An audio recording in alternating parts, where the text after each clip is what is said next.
Amen. Vraiment que le Seigneur nous aide. Comprenez, frères, que si Jésus a donné sa vie, ce n'est pas pour que nous, les hommes, nous continuions à jouer dans le péché. Il a fait pour que réellement nous entrons dans une victoire sur le péché. Amen. Et le Seigneur nous a donné tout ce qu'il faut pour que nous comprenions comment faire pour entrer dans cette vie-là.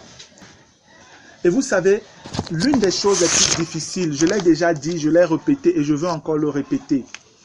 La difficulté pour plusieurs d'arriver à marcher par l'esprit ou alors d'avoir la victoire sur le péché, c'est qu'il y a quelque chose qu'ils n'ont pas compris. Vous savez, si vous êtes dans une classe, comme on a commencé avec l'image de l'école au début, et que vos enseignants ne vous donnent pas les cours appropriés pour affronter l'examen qui arrive, autant de fois vous irez devant cet examen ou bien voilà, composer cet examen, vous échouerez, nous sommes d'accord? Vous échouerez jusqu'au moment où les enseignants vous donneront véritablement l'instruction adéquate pour affronter l'examen. C'est où vous pourrez espérer réussir. Voilà pourquoi un grand nombre de chrétiens donc sont pour la plupart dans un état de défaite devant le péché. Ils vivent une vie en dents de scie. On monte aujourd'hui, demain on descend, on monte aujourd'hui, on est content, on n'a pas péché, demain on est tombé après. À la fin on finit par se décourager. Et parfois on finit maintenant par justifier le péché en se disant c'est sûr que non, il n'y a personne qui réussit ça, nous tous, tout le monde le fait ça, Dieu va comprendre. Dieu ne comprendra pas, l'ami. Dieu ne comprendra pas. Moi je t'exhorte à crier à Dieu afin qu'il vienne te délivrer de ce corps de mort. Amen. Qui me délivrera de ce corps de mort? Grâce soit rendue à Jésus-Christ. Amen. Parce que c'est par lui que c'est possible. Gloire à Dieu.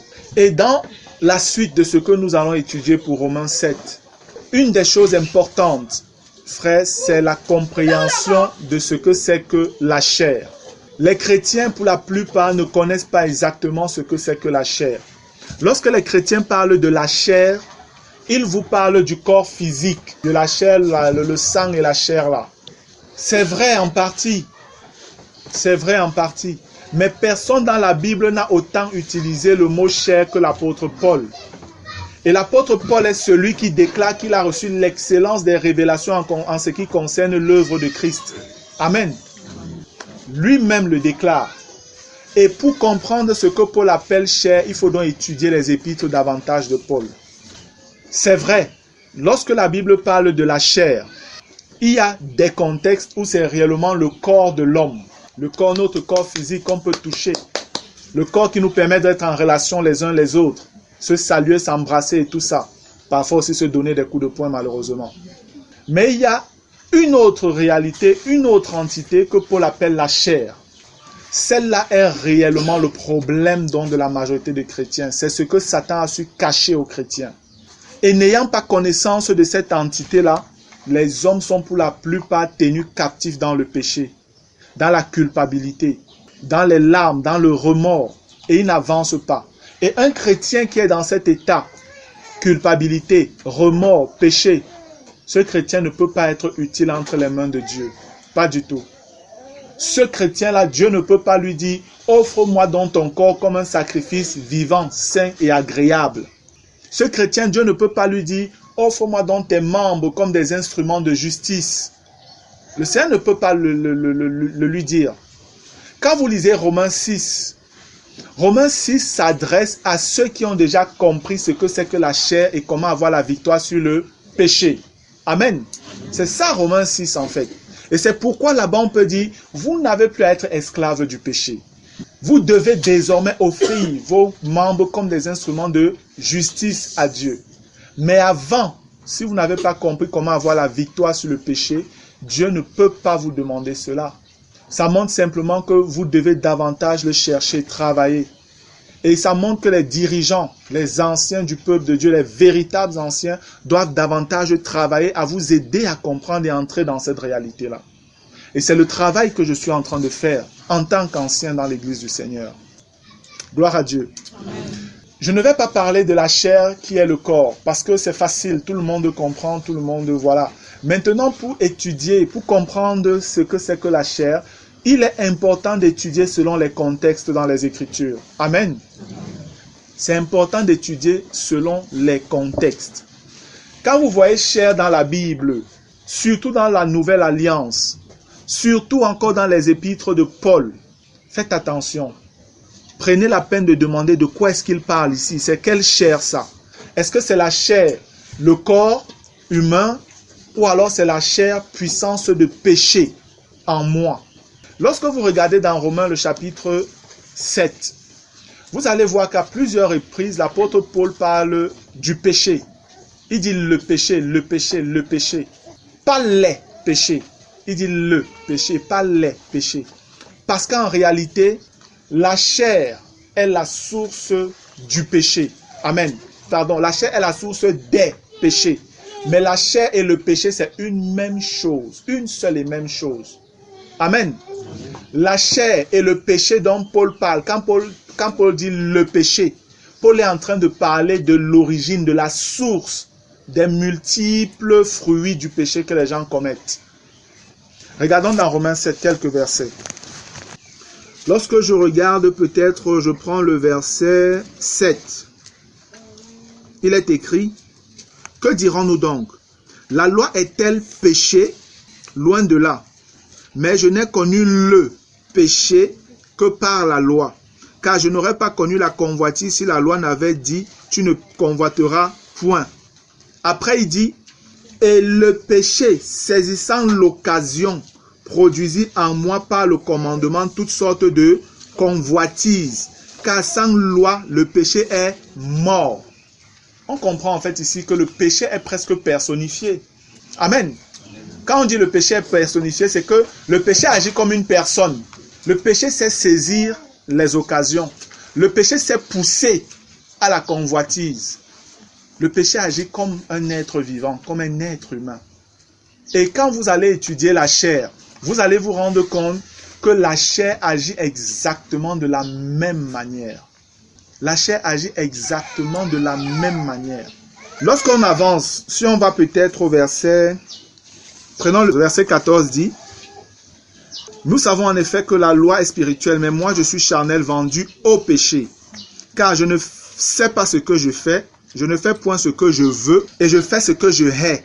Après il dit, or si je fais ce que je ne veux pas, verset 16, pardon, or si je fais ce que je ne veux pas, je reconnais par là que la loi est bonne. Verset 17, il dit maintenant, et maintenant ce n'est plus moi qui le fais, mais c'est le péché qui habite en moi. Il dit au verset 14, car je ne sais pas ce que je fais, je ne fais point ce que je veux. Ce que je veux, c'est ma volonté, moi, ce que je veux. Je n'arrive pas à le faire. Mais il vient nous faire comprendre au verset 17 que c'est le péché qui habite en moi qui est en train d'agir. Et si on va un peu plus bas, il dit au verset 19, au verset 18, ce qui est bon, je le sais, n'habite pas en moi, c'est-à-dire dans ma chair. J'ai la volonté, mais non le pouvoir de faire le bien. Moi, je veux faire le bien, mais je n'ai pas le pouvoir pour le faire. Pourquoi? Plus bas, il dit, car je ne fais pas le bien que je veux, et je fais le mal que je ne veux pas.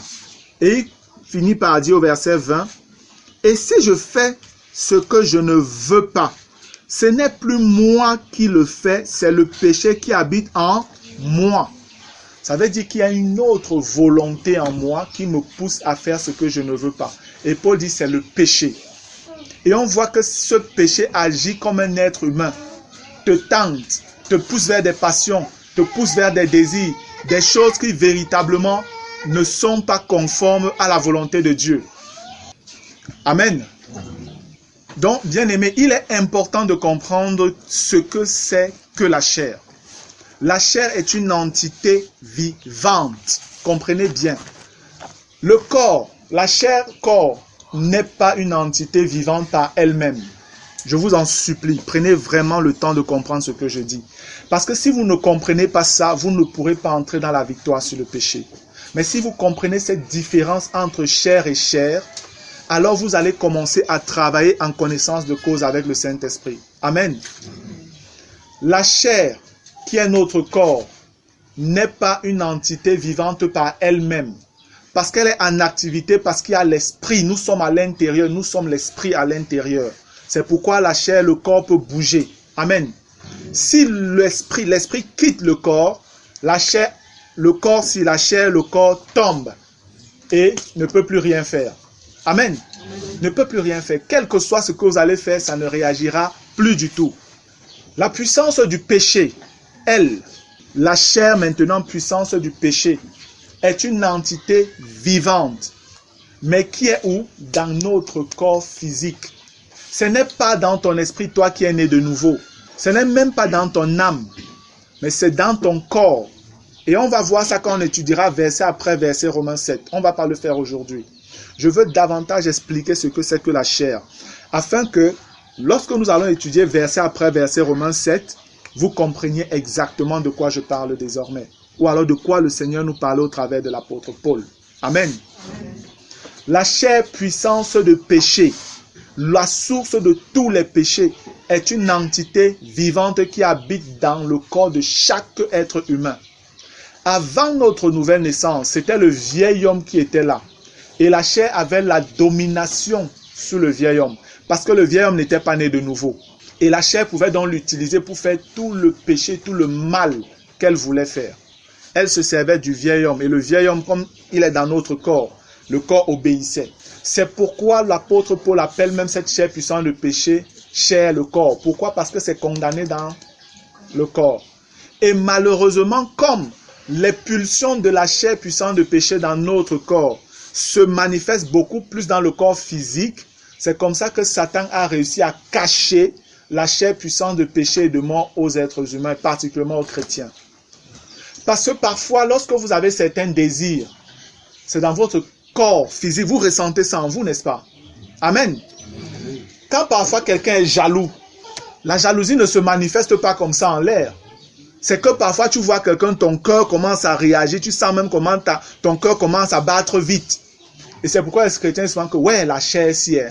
Quand il parle de la chair, il parle de son corps, de son cœur physique là. C'est un problème, c'est faux. C'est faux, c'est pas là-bas qu'il y a problème. Si ton cœur peut réagir comme ça, c'est parce qu'il y a une source qui a poussé ton cœur à réagir comme ça. Amen. C'est parce qu'il y a une source. Une preuve encore. Lorsque tu marches et que tu vois peut-être, tu es encore là, charnel, menacé, tout ça, tu ne connais pas. Tu vois une fille sexy, vraiment presque tout dévêtue, et que subitement, toi, l'homme, peut-être, tu entres en excitation, en érection. C'est dans ton corps que la chose est manifeste, n'est-ce pas? Tu le ressens dans ton corps. En réalité, quand tu vas dire que, ouais, Seigneur, la chair, si, la chair, comment je... Tu te mets en peine à cause de ton corps physique. Mais la vérité, c'est quoi? La vérité, c'est que si tu es arrivé jusque-là, c'est parce qu'il y a quelque chose qui est parti de l'intérieur pour te pousser à arriver où tu es arrivé là. La preuve, la voici. C'est que si le corps physique est totalement dépouillé de l'esprit que tu es, le corps tombe, n'est-ce pas? Nous sommes d'accord? Amen. S'il vous plaît, suivez-moi.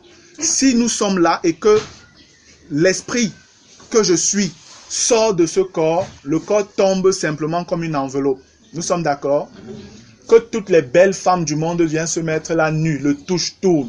Jamais il ne va entrer en érection. Est-ce que nous sommes d'accord? C'est pour dire en fait que ce n'est pas le corps physique qui est le problème. Le problème est à l'intérieur. C'est les entités invisibles qui sont à l'intérieur qui sont le problème. Et la Bible nous révèle donc quelle est l'entité invisible à l'intérieur de nous qui nous pousse à tomber facilement dans le péché. La Bible nous révèle cela. Et c'est pourquoi il est important de discerner les ruses de la chair. Amen. Nous allons voir donc quelques passages et on va s'arrêter par là. Quelques passages dans les Écritures qui montrent que réellement, la chair dans la Bible, ce n'est pas le corps physique seulement. Il y a le corps physique, mais il y a une entité spirituelle puissante qui est là pour nous exciter à retourner à vivre selon notre vieil homme. Nous, chrétiens, nous sommes dans l'homme nouveau. Amen. Et l'homme nouveau possède l'esprit de Christ et veut accomplir toute la volonté de Dieu. Voilà la volonté de l'homme nouveau. Amen. Parce que l'homme nouveau est un seul esprit avec Jésus-Christ. L'homme nouveau jamais ne peut désirer aller dans la fornication. Parce que jamais Jésus ne peut désirer aller dans la fornication. Alléluia. L'homme nouveau jamais ne peut désirer mentir, voler, tromper, je ne sais pas trop quoi encore. Parce qu'il est un seul esprit avec Jésus. Le désir de son cœur, c'est d'être toujours dans la vérité, d'être dans la pureté, d'être dans la sainteté, préserver le lit conjugal de toute souillure. Voilà la volonté de l'homme nouveau en nous.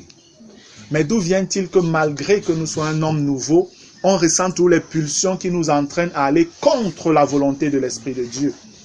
En fait, c'est la chair, puissance de péché qui est condamnée dans votre corps physique. C'est là, même quand vous êtes né de nouveau. Je sais que ce que je dis peut choquer certains chrétiens. Mais je vous en supplie, frères, ne secouez pas la tête et vous dites non, vous éteignez même ce que vous êtes en train d'écouter et vous partez et dites des conneries. Ne cassez pas le DVD comme certains l'ont déjà fait. Je vous en supplie. Prenez la peine humblement d'écouter et d'examiner, éprouver ce qui est dit. Amen. Éprouvez humblement ce qui est dit. Et si après un moment dans la présence du Seigneur, dans la prière, vous avez la conviction que c'est faux, alors agissez selon votre conviction. Mais je sais très bien de quoi je suis en train de parler. Amen. Gloire à Dieu. Nous allons donc voir quelques passages bibliques. Parce que je sais que c'est dur pour certains chrétiens d'entendre qu'il y a une entité, un esprit de Satan. Parce que la chair est un esprit. C'est un esprit de Satan qui est dans notre corps physique, mais qui n'a pas accès à notre esprit, ni à notre âme. Elle peut agir au niveau de notre âme par les pensées qu'elle nous envoie. Parce que la chair a des pensées. La chair a des pensées. Et la Bible nous le dit clairement. Donc on va prendre juste quelques passages, on va les étudier selon leur contexte, afin de voir réellement si ici il est question simplement du corps. Vous allez comprendre que la chair dans la Bible n'est pas toujours le corps physique. C'est aussi une puissance vivante, maléfique qui agit dans notre corps physique pour nous pousser à désobéir à Dieu. Il y a cette guerre-là en nous. Et c'est pourquoi certains prédicateurs arrivent à dire que les chrétiens ont deux natures en eux. Dans une certaine mesure, c'est vrai. Dans une certaine mesure, c'est vrai, j'explique. Nous avons réellement deux natures en nous. Mais nous, chrétiens, nous n'avons pas deux natures. Amen. Amen. Comprenons-nous bien. Nous avons deux natures en nous. Mais nous, chrétiens, nous n'avons pas deux natures. Le chrétien n'a qu'une seule nature qui est la nature de Jésus-Christ. Amen. Amen. Une nature de sainteté, de perfection, de pureté. Mais il y a une autre nature qui est une nature rebelle. Un esprit rebelle, l'esprit de Satan, qui est condamné dans notre corps. Et la chose sera comme ça tant que nous sommes vivants sur cette terre. Amen. Amen. Gloire à Dieu. Prenons rapidement donc quelques versets, on va terminer. Nous sommes déjà un peu plus d'une heure. Commençons par Jean chapitre 1, à partir du verset 12. Ce passage-ci, vous allez voir, quand on le lit parfois, on a l'impression qu'on le comprend. On le lit, on passe. On se dit, voilà, on a compris ce que ça veut dire. Mais quand vous prenez un peu de temps et que vous faites une étude, vous commencez à vous dire, il y a quand même un petit problème ici. Ici, il est question de la lumière. On parle de la lumière. La lumière qui est Jésus-Christ. Amen. Au verset 10, on nous dit, elle était dans le monde. La lumière, elle était dans le monde. Et le monde a été fait par elle. Et le monde ne l'a point connu. Le monde n'a point connu Jésus-Christ, la lumière. Verset 11. Elle est venue chez les siens. Et les siens ne l'ont point reçue. Les siens ici, ce sont les Juifs, qui pour la plupart ont rejeté le Seigneur. Mais regardez ce qu'on dit au verset 12. Mais à tous ceux qui l'ont reçu, à ceux qui croient en son nom, elle a donné, la lumière a donné, la lumière qui éclaire, la lumière a donné le pouvoir de devenir enfants de Dieu, lesquels sont nés, dont ces enfants de Dieu sont nés, non du sang, ni de la volonté de la chair, ni de la volonté de l'homme, mais de Dieu. Amen. Lecture rapide comme ça, tout semble normal. Mais maintenant, prenons le verset 13. On nous dit, ces enfants ne sont pas nés du sang. Après, on nous dit, ni de la volonté de la chair. Quand on dit ni de la volonté de la chair, ce que nous comprenons, c'est ni de la volonté des hommes. Nous sommes d'accord? Ce n'est pas la volonté de l'homme. La chair. Voilà ce qui vient à l'esprit rapidement. Quand on dit ni de la volonté de la chair, certains disent que c'est pour dire que ce n'est pas la volonté d'un homme. Parce qu'ils voient l'homme, la chair. Mais la chose qui fait problème, c'est quoi? C'est qu'à la suite, on dit encore ni de la volonté de l'homme. Là, ça voudrait dire que la première chair là, c'est pas l'homme. Amen. La première chair, là, c'est pas l'homme. Parce que Dieu serait en train de se répéter ici dans un contexte qui n'aurait aucun sens en réalité. Mais si on dit ni de la volonté de la chair, après on dit ni de la volonté de l'homme. L'homme, on connaît ce que c'est, ou on connaît qui c'est.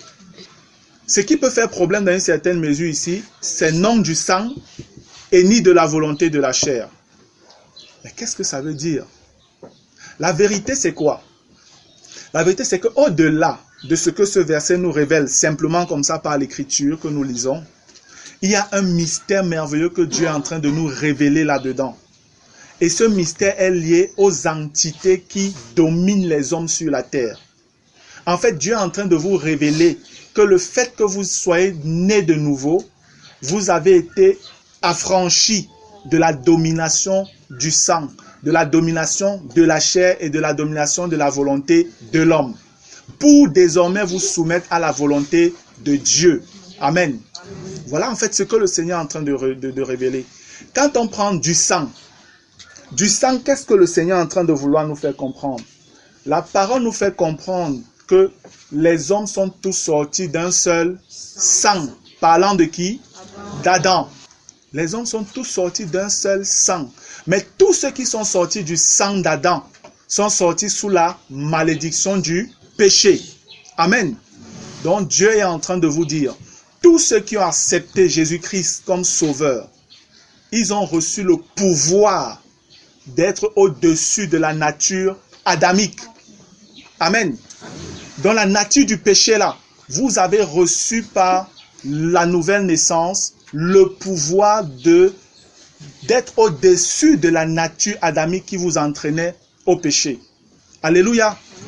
Après on vous dit, ni de la volonté de la chair. La volonté de la chair telle qu'on a vu. La chair nous parle du péché, la source même des différents péchés que nous commettons. La parole nous fait comprendre que tous ceux qui sont nés de nouveau ont reçu le pouvoir pour marcher dans la victoire sur le péché, sur la source du péché. Quand on parle de chair ici, en fait, c'est la chair puissance de péché et de mort. Amen. Qui vous entraîne dans la rébellion vis-à-vis de Dieu. Le Seigneur, par ce passage, nous fait comprendre que vous qui avez accepté le Seigneur Jésus, vous avez reçu le pouvoir, la puissance d'être au-dessus de cette puissance de péché-là. Et on finit par vous dire, ni de la volonté de l'homme. Et quand on vous parle de la volonté de l'homme, ici il est question de quoi? De tout ce qui vous entoure dans le monde avec leurs pratiques et coutumes. Vous êtes libérés de tout cela également. C'est pourquoi le Seigneur peut nous dire que nous avons été rachetés de la vaine manière de vivre que nous avions hérité de nos parents. Pas par de l'argent ou de l'or, mais par le sang précieux de Jésus. Donc pour faire comprendre que ceux qui ont accepté le sacrifice de Jésus sont également au-dessus maintenant, libérés, affranchis du pouvoir des traditions ou des malédictions des traditions et de toutes les autres malédictions attachées à cela. Et vous allez vous rendre compte que dans le monde, les chrétiens font face à ces entités-là tous les jours. C'est ça qui domine les hommes. La nature adamique domine la majorité des hommes, la nature de péché. Amen. Ils sont là plongés dedans, chacun fait comme il veut, dans l'état d'orgueil et de rébellion vis-à-vis de Dieu, comme Adam a agi. Après, la chair, elle est là et elle les utilise maintenant pour assouvir toute forme d'abomination les abominations qui vont contre la volonté du Seigneur. Et à côté de ça, nos parents, attachés à des coutumes qui ont pour entité derrière des démons. Nos coutumes et nos traditions soumis à des démons. Notre bataille au quotidien est avec ces démons-là qui inspirent toutes les fausses coutumes qui existent dans le monde. La nouvelle naissance en Jésus-Christ vous a franchi de tout cela. Alléluia. Amen. Vous voyez donc que dans ce passage, on vous parle de la volonté de la chair et on vous parle de la volonté de l'homme. Amen. La chair n'est pas toujours l'homme. La chair n'est pas toujours le corps physique. Mais ici, vous devez déjà comprendre quelque chose qui vous est révélé. La chair là a une volonté. Amen. La chair là a une volonté. Et pour que vous compreniez vraiment encore, frère, parce que j'ai envie d'insister dessus. Vraiment, j'insiste sur la notion de chair. Il faut comprendre, frère, que la chair, ce n'est pas seulement le corps physique, mais c'est une entité, c'est une puissance démoniaque qui est dans votre corps. Ça peut choquer les chrétiens, mais sachez que ceux qui sont en Jésus-Christ ont reçu le pouvoir de la dominer. Amen. Pour qu'elle reste dans la mort, sans agir, sans vous menacer. Même si elle essaie, vous la remettez à sa place. Gloire à Dieu. Et le travail que nous allons faire, c'est apprendre donc comment la garder crucifiée. Parce que la Bible nous dit que tous ceux qui sont en Jésus-Christ ont crucifié la chair avec ses passions et ses désirs. Alléluia. Amen. Donc ce n'est pas un problème qu'elle soit là dans le corps. C'est un problème pour ceux qui n'ont pas encore compris. Amen. Mais dès que tu as compris comment ça fonctionne, elle n'est plus un problème pour toi. Regardons rapidement dans Galates. Les passages que je donne là, je les donne pour les frères qui sont dans le doute, qui sont même peut-être dans la colère parce qu'ils écoutent ce que je suis en train de dire. Je donne ces passages pour qu'eux-mêmes prennent la peine un temps soit peu d'examiner, pour voir ce que je suis en train de dire. Amen. Galates, le chapitre 4. Nous sommes en train de voir que la chair n'est pas toujours le corps physique, mais la chair est une entité spirituelle, c'est une réalité spirituelle. Galates, chapitre 4. Je vais lire à partir du verset 23, pour vous donner le contexte. Galates, le chapitre 4, surtout à partir du verset 19, nous parle de deux femmes. Une femme qui est esclave et une femme qui est libre. Amen. Et la Bible nous fait comprendre que ces deux femmes étaient des images. C'était des analogies, donc des images, pour que Dieu nous donne de comprendre. Et il nous parle d'une femme qui est la Jérusalem d'en haut, et une autre qui est la Jérusalem d'en bas, qui est dans la servitude. Mais regardez ce que le Seigneur dit au verset 23. Ce que le Seigneur nous révèle au verset 23. Mais celui de l'esclave, dont l'enfant de l'esclave, naquit selon la chair, et celui de la femme libre naquit en vertu de la promesse. Si vous êtes attentif, vous allez comprendre qu'il y a quand même un problème ici. Amen. Parce qu'on dit celui de l'esclave naquit selon la chair. Et on vous dit celui de la femme libre naquit en vertu de la promesse. Mais quand on parle de naissance, si on veut prendre en termes d'image, on revient aux images même. On est en train de parler de Sarah et Agar. Amen. Agar accouche qui? Ismaël. Sarah accouche Isaac. Agar a eu son enfant avec qui? Abraham. Sarah a eu son enfant avec qui? Abraham. Mais pourquoi dit-on donc que l'enfant d'Agar, lui, vient de la chair? Et l'enfant de Sarah, on ne dit pas qu'il vient de la chair, mais on dit qu'il vient de la promesse. Ça voudrait simplement dire que la chair dont il est question ici n'est pas le corps. Amen. Amen. La chair n'est pas le corps. Ça veut simplement dire que tel que Agar, Abraham avait agi, c'était poussé par un esprit autre que l'esprit de Dieu. Il y avait un autre esprit que Paul appelle ici la chair, qui a entraîné Abraham dans cette erreur-là. Et maintenant pour Isaac, on ne dit pas qu'il est né selon la chair, alors qu'Abraham a forcément eu des rapports sexuels avec Sarah aussi, donc on pourrait dire qu'il est aussi né selon la chair. Mais on dit non, il est né selon la promesse. Amen. Amen. Il est né selon la promesse. Regardez donc ce qui se passe. Vous vous rendez compte que dans Jean au chapitre 1, le verset 13 que nous avons lu, on parle du fait qu'il y en a qui sont nés non pas selon la volonté de la chair, mais de Dieu. Et quand on dit de Dieu, on veut dire qu'ils sont nés de l'esprit. Amen. Et lorsque dans Galates 4, 23, on nous dit qu'il naquit selon la promesse, c'était la promesse de qui? C'est pour nous dire que Isaac était né selon l'esprit également. Amen. Isaac était né de Dieu. Alléluia. Vous comprenez donc qu'il y a toujours eu ce conflit entre la chair et l'esprit. Amen. Il y a toujours eu ce conflit. Ismaël est l'image de la chair. Et vous savez qu'aujourd'hui, ce sont les descendants d'Ismaël qui sont le problème pour Israël. Ce sont les descendants d'Ismaël qui sont le problème là-bas pour Israël.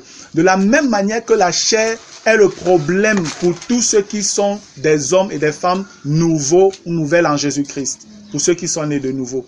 Ce conflit est un conflit millénaire que Satan essaie de cacher aux hommes. Amen. Mais la parole est claire là-dessus, frère. La chair n'est pas toujours simplement le corps physique. La chair est une puissance de péché dans notre corps qui nous entraîne à désobéir à Dieu. Abraham qui avait été appelé par Dieu. Le voilà entraîné par la chair à désobéir à Dieu, à tel point que les desseins de l'Éternel ont failli être obscurcis par son attitude. Mais Dieu lui a fait grâce. Amen. Quand le Seigneur revient vers Abraham, il le reprend et après il lui dit, marche devant ma face, sois intègre. Amen. Donc, allez, reviens sur le chemin. Et c'est ainsi qu'après, Abraham a maintenant le fils de la promesse. Gloire à Dieu. Amen.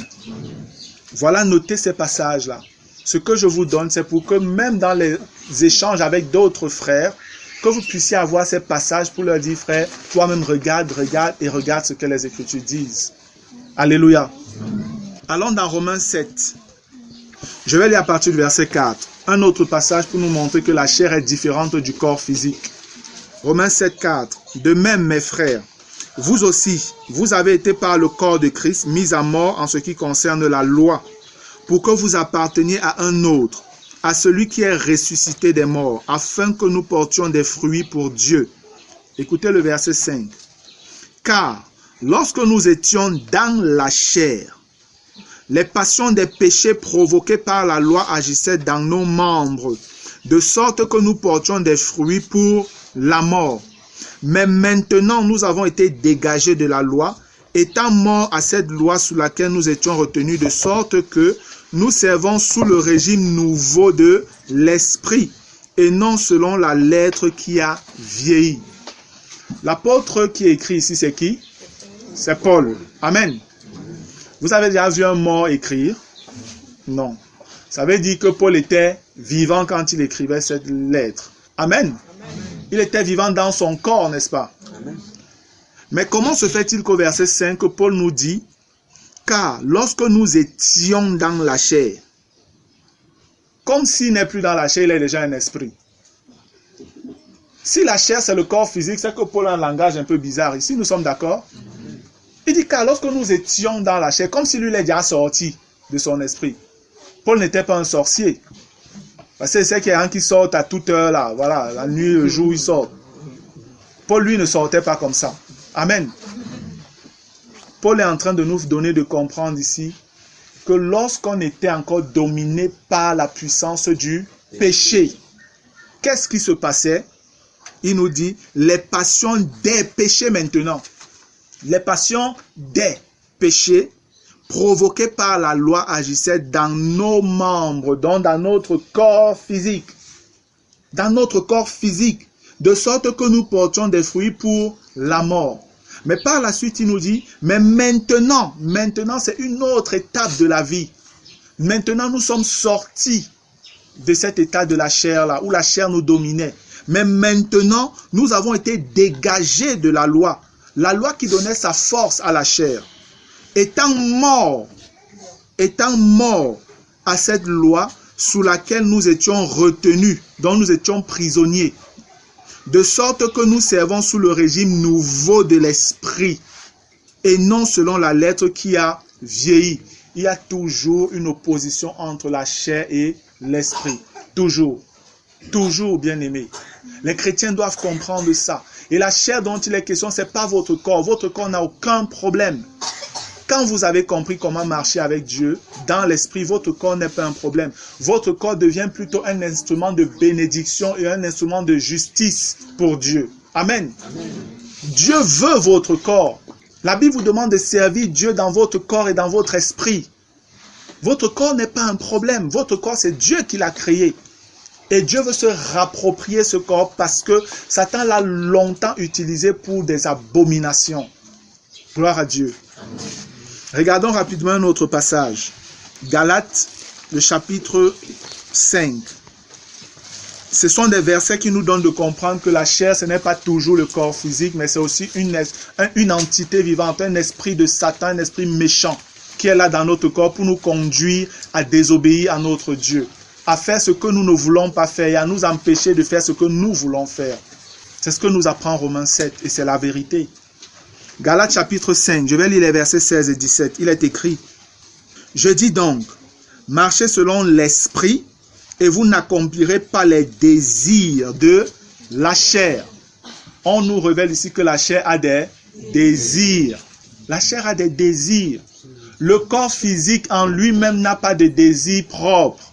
Les désirs du corps physique viennent de l'intérieur. Verset 17. Car la chair a des désirs contraires à ceux de l'esprit. Et l'esprit en a de contraires à ceux de la chair, qui sont en guerre. Ils sont opposés entre eux, afin que vous ne fassiez point ce que vous voudriez. Gloire à Dieu. Quand on dit afin que vous ne fassiez point ce que vous voudriez, le vous dont il est question ici, c'est l'homme nouveau. Toi qui es né de nouveau, tu veux faire la volonté de Dieu. Mais il y a cette puissance en toi, la chair, qui elle s'oppose à ce que l'Esprit de Dieu te communique. L'Esprit de Dieu te communique des choses au travers de ton âme, partant de ton esprit. Mais quand tu veux obéir à Dieu, la chair t'envoie une autre pensée qui commence à t'embrouiller, te troubler. Si tu es donc quelqu'un qui n'a pas encore compris comment la chair fonctionne, si tu n'as pas encore ce discernement, cette maturité, tu vas être troublé. Et parfois, tu vas te retrouver, au lieu d'obéir à Dieu, tu obéis à la chair. Et la chair est insistante, elle est gênante. La chair elle est Delilah. Vous comprenez, non? La Bible dit que Delilah a tellement mis la pression à Samson que excédé, il a dit que, voilà alors ça. Mais c'était la folie. Et c'est ce que la chair fait. La chair va te montrer Delilah. Elle va insister. Au point où si tu ne sais pas comment lui dire, ferme ta bouche, tu vas finir par tomber. Tu finiras par tomber. Samson était tenu captif par cette femme-là. Elle l'avait amené dans sa chambre. Elle a bien enroulé ses pieds sur lui. Tu restes là. Et tu vas me dire, toutes les ruses, toutes les séductions, tout ce qu'elle a pu faire, elle lui a donné. Dis-moi. C'est comme ça que la chair va faire. C'est comme ça que la chair fait. C'est comme ça que la chair agit. Comme une véritable prostituée qui a attrapé sa proie, elle ne veut plus la lâcher. Frères, nous sommes en guerre. Amen. Et la première guerre, le premier combat spirituel, c'est contre la chair. C'est pas contre les cafards et les souris qui se baladent dans ta maison. Ça ne sert à rien d'envoyer le feu sur les cafards, sur les souris, sur les chiens, je ne sais, les hiboux. Non, vous perdez du temps. Vous perdez du temps, vous êtes distrait. Ce n'est pas là-bas que le combat se passe. La Bible nous dit que la chair a des désirs contraires à ceux de l'esprit et l'esprit en a de contraires à ceux de la chair. Et elle conclut en disant, ils sont opposés, afin que vous ne fassiez point ce que vous voudriez. Toi, enfant de Dieu, tu veux faire la volonté de Dieu. L'esprit de Satan veut t'amener à désobéir à Dieu comme Adam avait fait. Mais la Bible te dit dans Jean au chapitre 1, les versets 12 et 13, que tu as vaincu la nature adamique. Amen. Tu n'es plus faible comme Adam pour pécher. Tu es au-dessus d'Adam parce que tu es en Christ Jésus. Alléluia. Amen. Gloire à Dieu. Amen. Nous allons voir un autre passage rapidement qui nous révèle davantage ce qu'est la chair. Éphésiens le chapitre 2.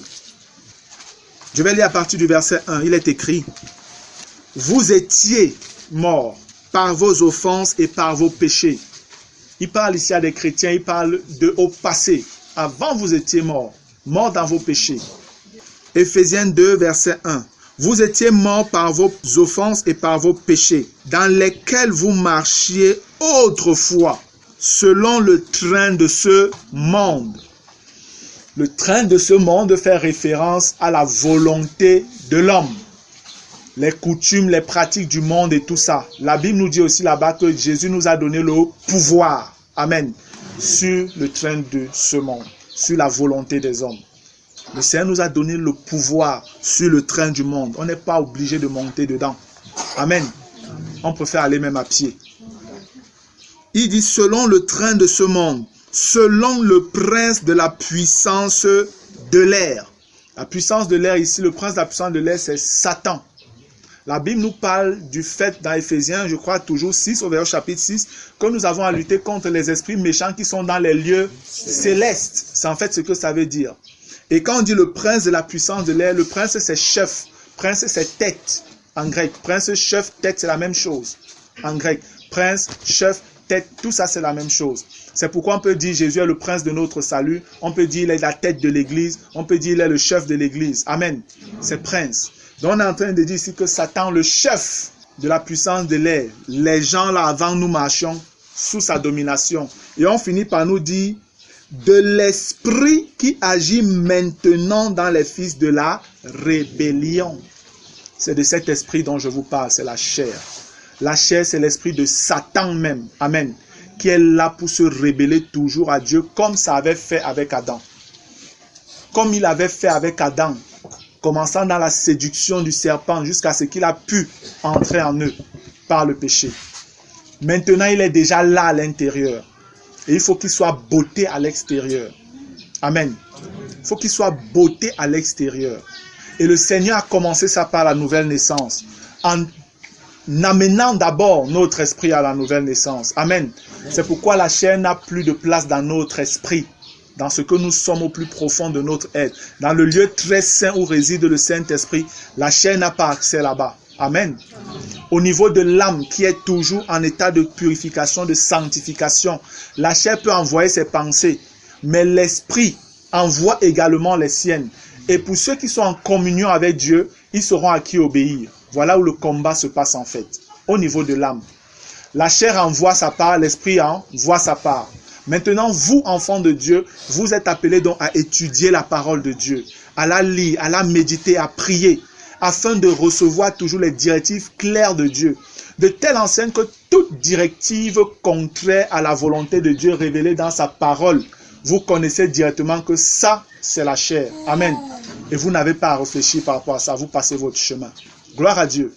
C'est aussi simple que ça d'avoir la victoire sur le péché, frère. C'est discerner ça vient de qui, ça vient d'où. Et vous mettez à côté ce qui vient de la chair et vous obéissez à ce qui est selon la volonté de Christ. Alléluia. Gloire à Dieu. Verset 2. Dans lequel vous marchez autrefois selon le train de ce monde, selon le prince de la puissance de l'air, de l'esprit qui agit maintenant dans les fils de la rébellion. La chair est un esprit de rébellion. Et on dit qu'elle agit dans les fils de la rébellion parce qu'elle n'est plus censée agir dans les fils de la justice. Amen. Elle n'est plus censée agir dans les fils de la lumière. Tout ce qu'elle fait, vous la remettez à sa place. Tu as été crucifié. Silence. Elle veut envoyer une pensée. Tu dis, je t'ai dit silence, tu as été crucifié. Amen. Verset 3. Nous tous aussi, nous étions de leur nombre et nous vivions autrefois. On parle tout ça au passé, hein. Et nous vivions autrefois selon les convoitises de notre chair. La chair a des convoitises. Et elle assouvit ses convoitises au travers de toi et de moi, de notre corps, si c'est qu'on n'a pas compris. C'est pourquoi elle va t'envoyer dans l'ivresse. Elle va t'envoyer dans l'adultère, dans la pornographie, dans la masturbation, dans le mensonge, dans l'escroquerie, dans toutes les abominations de péché que Satan commet là. Dans toutes ces pourritures, la chair te plongera dedans. Parce qu'elle convoite, elle aime le mal, elle aime le péché. Et c'est pourquoi vous pouvez donc voir certains hommes tellement méchants, accomplissant des abominations. C'est parce qu'ils sont totalement remplis par l'esprit de Satan. Totalement, ils peuvent tuer des nouveau-nés, les sacrifier comme ils veulent et balancer ça dans les carrefours. Je reprends le verset 3. Nous tous aussi, nous étions de l'un nombre et nous vivions autrefois selon les convoitises de notre chair. Notez que la chair a donc des convoitises. Accomplissant les volontés de la chair. La chair a des volontés. Et après on dit, et de nos pensées, qui étaient influencées aussi par la chair. Jésus dit quoi à Pierre? Quand Pierre lui dit, non Seigneur, cela ne va pas t'arriver. Arrière de moi, Satan, car tes pensées sont des pensées des hommes. Amen. Tes pensées sont les pensées des hommes. Et c'était la chair qui était en train d'animer Pierre quand il parlait. Parce que Pierre était encore bien charnel à ce moment-là. Il n'était pas encore rempli du Saint-Esprit. Amen. Et le Seigneur dit, tes pensées, à Satan, il dit, tes pensées sont les pensées des hommes. Donc lorsqu'on dit de nos pensées, en fait, ici, ce sont les pensées qui sont influencées encore par la chair. Parce que nous qui sommes en Christ, la Bible dit quoi? Nous avons les pensées de Christ. Frère, la nouvelle naissance a mis une séparation radicale entre ces deux entités-là. Il y a les pensées de la chair, les pensées qui sont les pensées de Satan. Et il y a les pensées de l'esprit, les pensées de Dieu qui sont les pensées de Christ. Amen. Et nous avons les pensées de Christ. Alléluia. Amen. Retenez bien ces éléments que je donne. Parce que par la grâce de Dieu, dimanche prochain, on reviendra sur ces éléments pour que vous compreniez comment discerner la chair et l'esprit dans leurs actions dans notre vie. Amen. C'est important de comprendre que la chair a des pensées et nous avons les pensées de Jésus-Christ. Alléluia. La chair est de nos pensées. Et on dit, et nous étions par nature des enfants de colère comme les autres. Regardez qu'on parle de tout ça au passé pour dire que nous chrétiens, nous n'avons donc plus à vivre comme ces enfants de la rébellion. Nous n'avons plus à vivre comme des enfants de colère. C'est pas normal que les chrétiens continuent à vivre dans le péché. Ce n'est pas normal. Frère, ce n'est pas normal. Nous qui sommes morts au péché, comment vivrions-nous encore dans le péché? Non, non, non, non, c'est pas normal. Les chrétiens sont appelés à vivre une vie de sainteté, je vous dis. C'est possible. Tu peux pas être chrétien, tu es têtu à tes parents, tu es rebelle à tes parents. Tu peux pas être chrétien, tu es l'image même de la paresse. Il y a problème que quand on te regarde comme ça, on voit la paresse. Non. On te regarde, on voit seulement un homme malhonnête, menteur. Voilà l'image que tu rejettes, que les gens ont de toi. Ce n'est pas normal. Je dis, même si c'est pour une blague, n'accepte pas que des gens te traitent de malhonnête. Même si c'est pour la blague, n'accepte pas ça. Mais pour cela, il faut bien que tu vives une vie de sainteté. Amen. Oh Seigneur. Verset 4. Mais Dieu qui est riche en miséricorde, à cause du grand amour dont il nous a aimés, nous qui étions morts par nos offenses, nous a rendus vivants avec Christ. C'est par grâce que vous êtes sauvés. On dit c'est par grâce que vous êtes sauvés après tout ce qu'on a dit là. On dit sauvés de quoi? Ici n'est pas simplement lié au salut peut-être par rapport à l'enfer. Vous êtes sauvés du péché. C'est par la grâce de Dieu que vous êtes sauvés de la vie, de la chair. C'est par grâce que vous êtes sauvés de cette vie-là. Il nous a ressuscités ensemble et nous a fait asseoir ensemble dans les lieux célestes en Jésus-Christ, afin de montrer dans les siècles à venir l'infinie richesse de sa grâce par sa bonté envers nous en Jésus-Christ. Parce que le salut que Dieu nous a acquis, c'est afin que nous menions la vie du siècle à venir, maintenant. Amen. Nous sommes ceux-là, les privilégiés, qui goûtons la puissance des siècles à venir, la vie du siècle à venir, maintenant. Mais pour ça, il faut vivre une vie de sainteté. Parce que dans le royaume, dans le millénaire, nous n'aurons plus rien à voir avec le péché. Alléluia. Amen. Parce qu'on sera déjà totalement dans le plein salut. Esprit, âme et corps. Mais Dieu nous dit maintenant, malgré tout, c'est possible. Vous pouvez commencer maintenant. Alléluia. Vous pouvez commencer maintenant. Gloire à Dieu. Je pense qu'on va aller les deux derniers versets que nous allons lire et puis on va arrêter. Regardons un verset qui sème la confusion. Colossiens le chapitre 3. Colossiens le chapitre 3. Je vais lire à partir du verset 1. Il est écrit: si donc vous êtes ressuscité avec Christ. Regardez comment ça commence. Si. Pour ressusciter avec Christ, il faut être mort avec lui. Amen. Amen. Et si on parle de résurrection avec Christ, ça veut dire que vous êtes né de nouveau, né de l'Esprit, né de Dieu. C'est la même chose. Si donc vous êtes ressuscité avec Christ, cherchez les choses d'en haut, où Christ est assis à la droite de Dieu. Et tous ceux qui sont réellement nés de nouveau, frères, désireront toujours les choses d'en haut. S'il y a le désir des choses d'en bas qui viennent, ça vient de la chair. Amen. Verset 2. Attachez-vous aux choses d'en haut et non à celles qui sont sur la terre. Dans d'autres versions, on dit affectionnez-vous. Affectionnez, donc ayez un amour ardent pour les choses d'en haut et non à celles qui sont sur la terre. Verset 3. Car vous êtes morts et votre vie est cachée avec Christ en Dieu. Verset 4. Quand Christ, votre vie, paraîtra, alors vous paraîtrez aussi avec lui dans la gloire. Alléluia. Ce verset, le verset 4 surtout, lorsque je le lisais avant, je soupirais vraiment après le retour glorieux du Seigneur où vraiment on sera dans la gloire, on sera comme lui.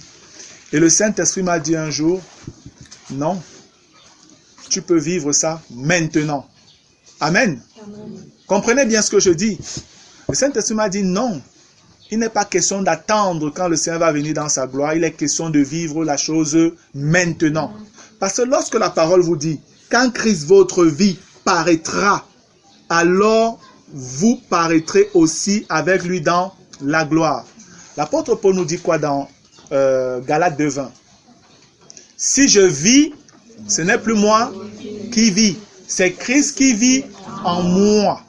Si je vis maintenant, je vis dans la résurrection du Fils de Dieu. Amen. Maintenant. Ça voudrait simplement dire, frère, que lorsque vous avez compris comment avoir la victoire sur le péché, c'est ainsi que la vie de Christ davantage commence à paraître aux yeux des hommes. Amen. C'est ça, lorsque Christ, votre vie, paraîtra. Quand tu commences à vivre une vie de sainteté, une vie de pureté, une vie de perfection, alors tu commences à manifester la vie de Jésus. Alléluia. Et c'est ainsi en fait qu'on dit tu parais en fait dans la gloire. Les autres hommes te voient comme quelqu'un de différent. Et tu es respecté par ce statut-là. Amen. Même si d'autres vont te mépriser, mais je vous dis, les gens sauront que celui-là c'est un homme saint. Celle-là c'est une femme sainte. Amen. Il n'est pas question d'attendre au millénaire ou au retour à la fin des tribulations. Non. C'est maintenant que vous devez vivre la vie de Christ. C'est maintenant que vous devez laisser Christ paraître en vous. L'apôtre Paul pouvait dire aux Galates, vous, aux yeux de qui Jésus-Christ a été peint comme crucifié. Ça veut dire, on a vécu la vie de Jésus là devant vous. La vie du crucifié, la vie de la croix, la marche par l'esprit, la victoire sur le péché. Nous avons vécu ça devant vous, vous avez vu. N'attendez donc pas, dit, c'est quand Jésus va revenir que la chose va se manifester. Amen. Jésus est là, il est en toi et il attend de se manifester. Laisse-lui l'occasion. Laisse que la croix brise tout ce qu'il y a de charnel en toi et tu vas voir. Amen. Gloire à Dieu. Le verset 5 dit, faites donc mourir ce qui dans vos membres est terrestre, la débauche, l'impureté, les passions, les mauvais désirs et la cupidité qui est une idolâtrie. Dans ma version, Louis II, c'est bien traduit. Mais je sais qu'il y a un bon nombre de versions, c'est très mal traduit le verset 5. Le verset 5, dans d'autres versions, ça dit quoi? Faites donc mourir les membres qui sont sur la terre. Voilà, ça dit, faites donc mourir les membres qui sont sur la terre. C'est une très très mauvaise traduction. Elle prête à confusion. Et elle laisse croire que en fait la chair, c'est notre corps physique. Faites mourir les membres qui sont sur la terre. C'est un problème, cette version-là. Parce que regardez seulement le contexte. Si vous prêtez attention, vous allez voir que le contexte est un problème. Parce que si on dit faites mourir les membres qui sont sur la terre, nos membres c'est quoi? C'est notre corps. Amen. Les membres parlent de notre corps, n'est-ce pas? Faites donc mourir les membres qui sont sur la terre. Et on vous dit la débauche ou l'impudicité selon les versions. L'impureté, les passions, les mauvais désirs. Ce sont les membres, ça? Frère, c'est une mauvaise traduction. Là, c'est mal traduit. Dans la majorité des versions, Louis II, c'est mal traduit. La bonne traduction, la voici. Faites donc mourir ce qui, dans vos membres, est terrestre. Amen. Pour vous parler de la puissance du péché, la chair qui est en vous. Faites mourir cela, donc laissez-la, tenez-la à sa place de crucifié. Faites donc mourir ce qui dans vos membres est terrestre. Et on voit la débauche, l'impureté, les passions, les mauvais désirs de la chair là, oui. Et la cupidité qui est une idolâtrie. Au verset 6, c'est à cause de ces choses que la colère de Dieu vient sur les fils de la rébellion. Vous vous rendez compte donc qu'on parle réellement de la chair, parce qu'on l'a vu dans Éphésiens 2 tout à l'heure. C'est la même chose qui est dit dans Éphésiens 2. C'est la même chose. Et là, il est question d'une puissance qui vient d'un esprit mauvais. Il n'est pas question de notre corps qui est un problème, comme on nous dit ici. Faites mourir les membres qui sont sur la terre. Non, c'est faux. C'est faites donc mourir ce qui dans vos membres est un problème. Verset 7. C'est ainsi que vous marchiez autrefois, lorsque vous viviez dans ces péchés. Mais maintenant, renoncez à toutes ces choses, à la colère, à l'animosité, à la méchanceté, à la calomnie, aux paroles équivoques qui pourraient sortir de votre bouche. Ne mentez pas les uns aux autres, vous étant dépouillés du vieil homme et de ses œuvres. Le vieil homme, c'est votre ancien esprit qui était dominé par la chair et les péchés produits par la chair. Amen. On dit vous êtes débarrassés de ça. Ne mentez pas les uns aux autres, vous étant dépouillés du vieil homme et de ses œuvres. Et nous allons voir les œuvres là tout à l'heure. Et ayant revêtu l'homme nouveau, qui se renouvelle dans la connaissance selon l'image de celui qui l'a créé. Alléluia. On voit bien qu'il y a une puissance dans nos membres qui produit les péchés là, qui nous pousse à commettre ces péchés. Il y a une puissance en nous et c'est ce que la Bible appelle la chair. La chair, ce n'est pas toujours le corps physique, bien-aimé. Et il y a les passages bibliques qui laissent voir cela. On finit avec Galates, le chapitre 5. C'est le dernier passage que nous allons voir et on arrête là. Galates, le chapitre 5. Je vais relire à partir du verset 16. Il est écrit, « Je dis donc, marchez selon l'esprit et vous n'accomplirez pas les désirs de la chair. Car la chair a des désirs contraires à ceux de l'esprit, et l'esprit en a de contraires à ceux de la chair. Ils sont opposés entre eux, afin que vous ne fassiez point ce que vous voudriez. Si vous êtes conduits par l'esprit, vous n'êtes point sous la loi. » Amen. Regardez le verset 19. Les œuvres du vieil homme qui étaient animées par la chair, qu'on vient de voir dans Colossiens 3, les voici énumérées, citées ici dans Galates 5, à partir du verset 19, par l'apôtre Paul. Or, les œuvres de la chair sont évidentes, dont les voies. Les œuvres de la chair sont évidentes. Ce sont la débauche, l'impureté, le dérèglement. Ces péchés-là, vous pensez que votre corps, par lui-même, peut les commettre? Si vous n'avez pas encore compris, avançons. On vous dit l'idolâtrie. Votre corps, s'il commet l'idolâtrie, comment par lui-même? Comment votre corps commet l'idolâtrie par lui-même? D'accord. La magie. Ton corps peut commettre la magie comment? Si ton corps, c'est lui la chair. On dit que ce sont les œuvres de la chair qu'on est en train de citer là. Comment ton corps commet la magie? La magie est une œuvre spirituelle. Amen. La magie est une œuvre spirituelle. Ce sont des entités spirituelles qui peuvent agir dans cette affaire-là. Et tout ce qui est manifesté sur le plan physique par la magie vient de quelque chose de spirituel d'abord. Et c'est donc comme ça que la chair agit. Et après, on vous fait comprendre les rivalités, les querelles, les jalousies, les animosités, les disputes, les divisions, les sectes. Comment votre corps fait pour commettre les sectes? Comment? Les divisions, comment votre corps fait? Ça vient de l'intérieur. Et le Seigneur Jésus l'a dit, parlant de la chair, de manière toujours un peu voilée dans les évangiles. L'apôtre Paul l'a compris, l'a éclairé. Quand le Seigneur dit, ce n'est pas ce qui entre dans la bouche de l'homme qui le souille, mais c'est ce qui sort de l'homme qui le souille.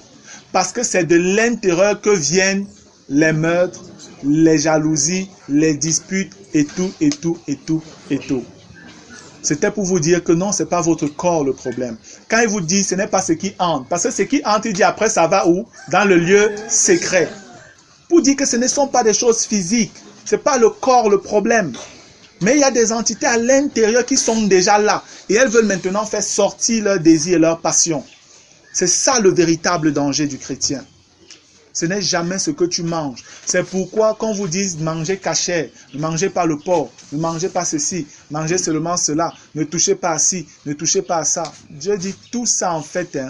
Le Seigneur dit que c'est encore des pratiques pour satisfaire la chair. Ah ouais, la chair c'est notre grand ennemi, la chair c'est ton grand ennemi. Verset 20.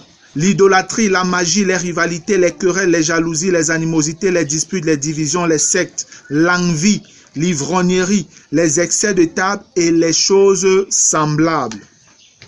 Je vous dis d'avance, comme je l'ai déjà dit, que ceux qui commettent de telles choses n'hériteront point le royaume de Dieu. Si tu te dis chrétien et tu es dans ces choses qu'on a citées là, la sentence de Dieu est à tomber. C'est déjà cité, c'est là. Donc si tu te retrouves ici dedans, c'est ta vie au quotidien. Frère, tu es en train d'écouter un enseignement qui est là pour t'apporter la délivrance au nom de Jésus. Amen. Le cri de ton cœur, ce sera, Seigneur, donne-moi d'entrer dans cette victoire. Donne-moi d'entrer dans cette vie. Mais si tu veux continuer à te vautrer dans ton péché en te justifiant, que tu es sauvé et tu es sauvé pour toujours, tu ne peux plus perdre le salut, tu comprendras un jour que tu te trompais. Et peut-être il sera trop tard pour toi. Verset 22. Mais le fruit de l'esprit, c'est l'amour, c'est la joie, c'est la paix. Et sachez que l'esprit est une entité intérieure également. Amen. Le corps ne peut pas produire ces choses-ci. Parce que si on veut opposer le corps là au corps, ça ne peut pas produire ça, c'est pas possible. Ça ne peut pas. Mais le fruit de l'esprit, c'est l'amour, c'est la joie, c'est la paix, c'est la patience, c'est la bonté, la bienveillance, la foi, la douceur, la maîtrise de soi. La loi n'est pas contre ces choses. Amen. Comme pour dire que ceux qui sont déjà en Jésus-Christ, en fait, par leur vie, ils accomplissent la loi de Moïse comme Jésus l'a accompli. Alléluia. Amen. Amen. Vous n'avez donc plus à aller dans ces choses qu'on vous dit, allez ici, faites ci, faites ça. Non, vous n'avez plus besoin de ça. Vivez la vie de Christ et vous accomplirez toute la loi de Moïse. Alléluia. Amen. Et on vous dit au verset 24, ceux qui sont à Jésus-Christ ont crucifié la chair avec ses passions et ses désirs. Donc si vous êtes en Christ, et être en Christ, ce n'est pas simplement dire j'ai cru ou je suis né de nouveau. Ceux qui sont en Jésus, c'est ceux qui vivent comme Jésus-Christ. Amen. C'est ceux-là qui réellement gardent la chair crucifiée avec ses passions et ses désirs. Elle n'a plus le pouvoir d'agir sur leur vie. Et quand vous êtes arrivé à ce niveau, bien-aimé, c'est ainsi que vous marchez dans la victoire sur le péché. Et quand tu as commencé à marcher dans la victoire sur le péché, tu grandis simplement dans la marche par l'esprit. Alléluia.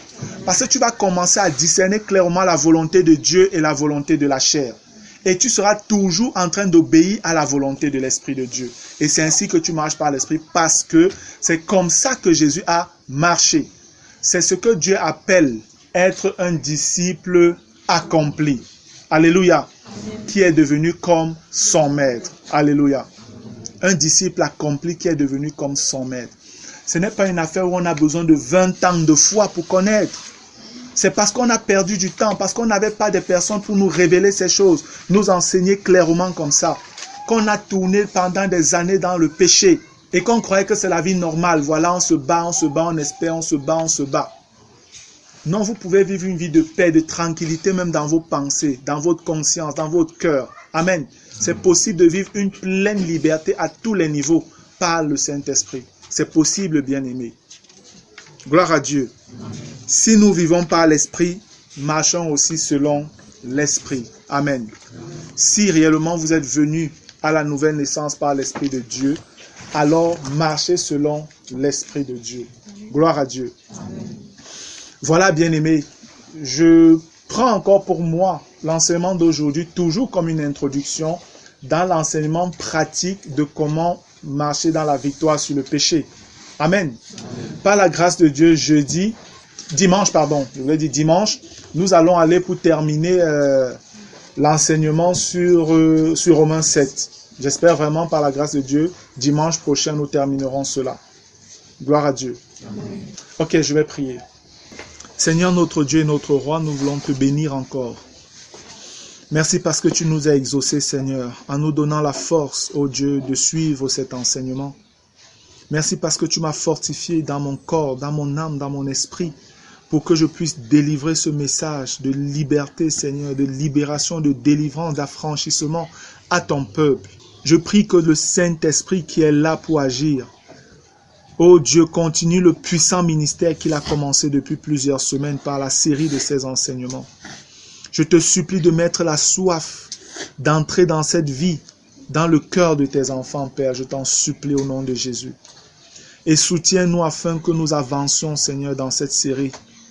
Dans ta grâce, soutiens-nous, Éternel. Et donne-nous davantage de comprendre des choses que nous ne comprenions pas. Donne-nous même de voir ce que nous ne voyions pas avant, Seigneur. Et que Jésus-Christ soit réellement glorifié par la multitude des fils et des filles qui marcheront désormais dans l'esprit, qui marcheront dans la victoire sur le péché, afin d'accomplir parfaitement ta volonté, car c'est le désir de ton cœur, Papa. Merci pour le ministère béni que tu m'as offert, Seigneur. Et merci de me soutenir, de rendre, ô Dieu, tout ce que tu m'as donné à ton peuple de manière fidèle. Car c'est ce que tu attends des dispensateurs, Seigneur, qu'ils soient fidèles devant ta face. Reçois l'honneur, la louange et la gloire au nom de Jésus-Christ. Amen. Amen. Gloire à Dieu. Toi qui vis dans les cieux, tu règnes et vis éternellement. Si tes